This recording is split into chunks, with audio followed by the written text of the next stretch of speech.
Hello guys, welcome back to my YouTube channel. So our topic for today is addition and subtraction of fractions. So we're going to do is to add or subtract fractions with the same denominator. So what are we going to do is we're going to copy the denominator since the denominators of both fractions are the same. So all we have to do is to add both numerators to come up with the answer. So this will become the result. Okay, so in order to add both mixed numbers with the same denominator, all we have to do is to add this whole number. So 5 plus 3 will become 8. Then we're going to copy the denominator since the denominator between both fractions is the same. Then all we have to do is to add both numerators. So this will become 8 and 7 over 9. So in terms of subtraction, it is just the same process except performing the operation. So what are we going to do is we're going to copy the denominator, then we're going to subtract both numerators. So this will become 7 over 15. Okay, so as we have seen in this second example, the numerator of the first fraction is smaller than the second numerator. So, however, the first whole number is bigger than the second whole number. So all we have to do is we're going to change it into an improper fraction. So we're going to reduce 4 by 1, which will be 3. Then we're going to add the denominator 5 with the numerator 1 to come up with the new numerator. So we will be able to form a new improper fraction. So this will become the equivalent form of 4 and 1 over 5. Then all we have to do is to copy the second fraction. So we're going to subtract both mixed numbers. So first, subtract the whole numbers. So 3 minus 2 will become 1.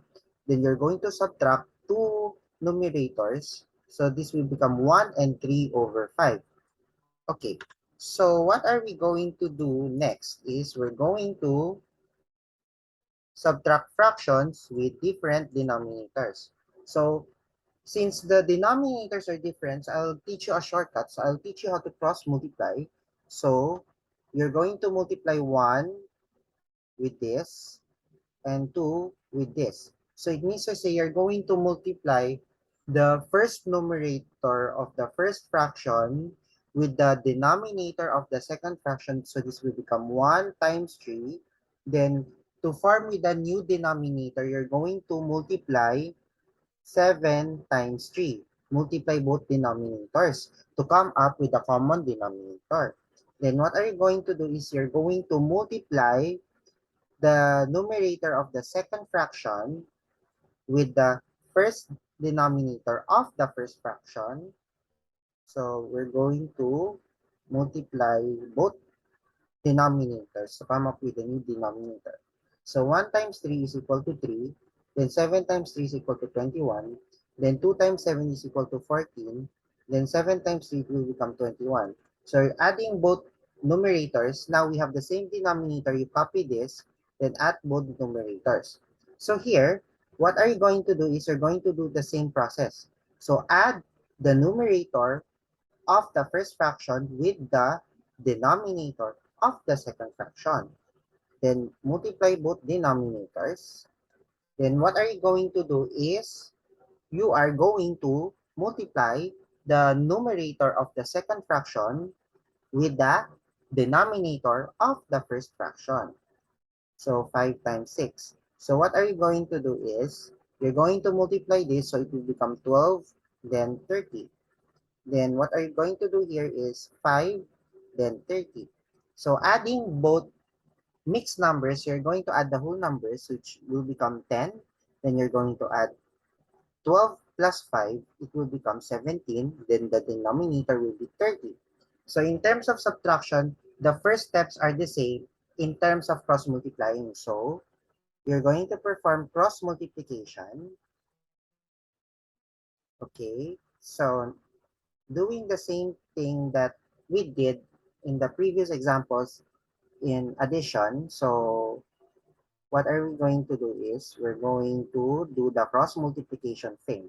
So I'm going to show a diagram so you will be able to get familiarized. So 4 times 5 will become 20, then 9 times 5 is 45, then 1 times 9 is 9, then 5 times 9 is 45.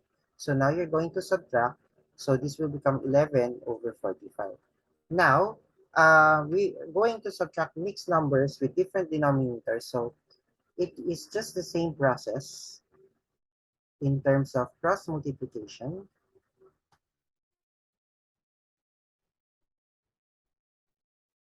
So all you have to do is to copy this. 1 times 9 is 9. 4 times 9 is 36. Then 2 times 4 is 8. Then 9 times 4 is 36. So subtracting the mixed numbers, you're going to subtract first the whole number, then subtract the numerator, then copy the denominator. So why do we need to do cross multiplication process, especially when we are going to you multiply both denominators to come up with a common denominator, because we need to make them similar fractions first, having the same denominator before we add or subtract. So now we're going to the next process, or shall I say the next set of examples. So now we're going to add or subtract fractions with whole numbers. So 4 plus 1 over 7, so all we have to do is to put them all together. Then here, we're just going to add the whole numbers. So 5 plus 1 will become 6. Then we're just going to copy the numerator and the denominator. So it's simple. Okay, so now what are we going to do here in this subtraction is we're going to change the whole number into an improper fraction. So 7 minus 1, it will become 6. Since our denominator is 10, we need to use the denominator 10 as a denominator, and we need to copy 10 as the numerator to make itself equivalent to 7. Then we're going to copy the second fraction. So since there's only one mixed number here, so 6 is the only whole number here, so all we have to do is to copy the whole number, then 10 minus 9, subtracting both numerators, so it will become 1, then copy the same denominator. So like in subtracting with different denominators, okay, so we need to make all the denominators same before we subtract. So here, 4 minus 2 and 3/5. So it's just the same procedure. So we're just going to reduce 4 with 1, so it will become 3. Then the numerator will be 5 and the denominator will be 5. Okay, then we're going to copy this. Okay, so 3 minus 2, subtracting the whole numbers, it will become 1. Then subtracting the numerators, it will become 2, and the denominator will be 5.